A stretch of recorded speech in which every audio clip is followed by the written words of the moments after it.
एक शब्द है चेतना और एक शब्द है स्मृति। बाहर की जितनी भी जानकारियां हैं, बाहर की जितनी भी सूचनाएं हैं, वो सब स्मृति से संबंधित है। भीतर की जो जानकारी है, अंतर जगत की जो बात है, वो चेतना से संबंधित है। यदि कोई पुरुष बाहर की जानकारियां इकट्ठी करता है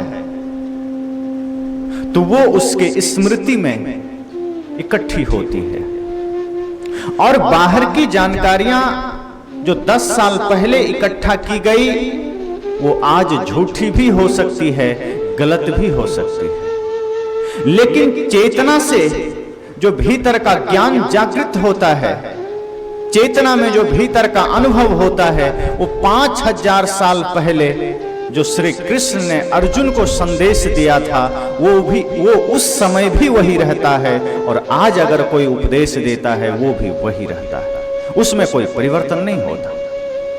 चेतना से संबंधित जो भी ज्ञान है वो उस समय जो श्री कृष्ण ने दिया था, या जो राम ने दिया था, या जो वाल्मीकि ने दिया था, या जो वशिष्ठ ने दिया था, या जो वेद के ऋषियों ने दिया था, या जो उपनिषदों के ऋषियों ने दिया था, वो ज्ञान आज भी वही रहता है। लेकिन जानकारियां जो कि बाहर से इकट्ठी की जाती है वो उस समय कुछ और थी, अब कुछ और हो जाएगी।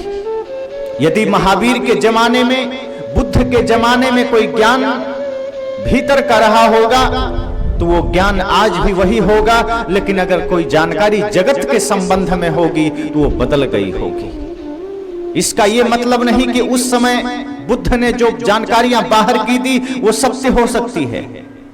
उस समय जो महावीर ने जानकारियां बाहर की दी वो आज भी सत्य हो सकती है।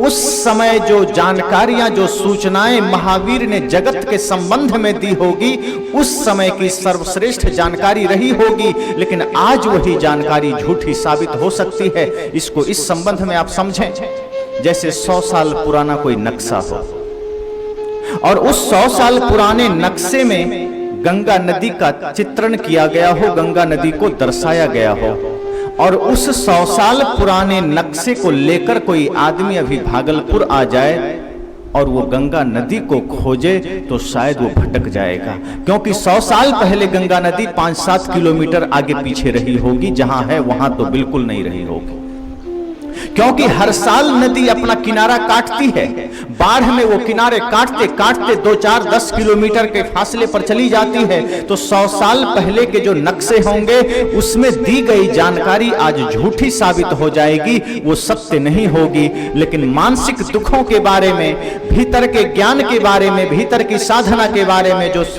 5000 साल पहले का उपदेश होगा वो भी सत्य होगा। लेकिन कई बार हम सोच लेते हैं कि कोई महापुरुष है तो बाहर की जानकारियां भी उनकी सत्य होगी।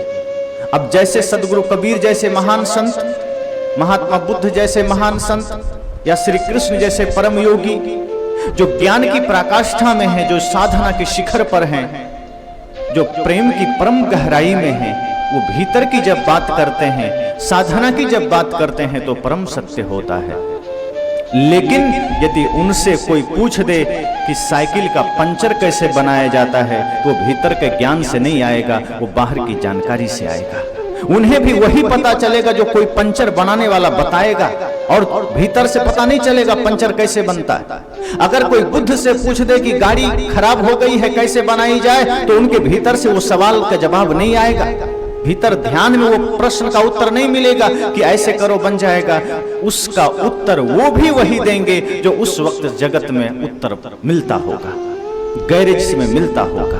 तो चेतना बिल्कुल अलग बात है, स्मृति बिल्कुल अलग बात है। जब हम किसी संत, किसी गुरुजन, किसी व्यक्ति से प्रश्न करते हैं तो वहां देखा जाता है वो प्रश्न हमारा चेतना से है, हमारी चेतना से है या हमारी स्मृति से है। अगर हमारी चेतना से वो प्रश्न है तो वहां पर जीवन से जुड़े सवाल होंगे, जीवन से जुड़े प्रश्न होंगे। और यदि वो प्रश्न स्मृति से है तो वो शास्त्रों के प्रश्न हो सकते हैं, विज्ञान के प्रश्न हो सकते हैं, गणित के प्रश्न हो सकते हैं।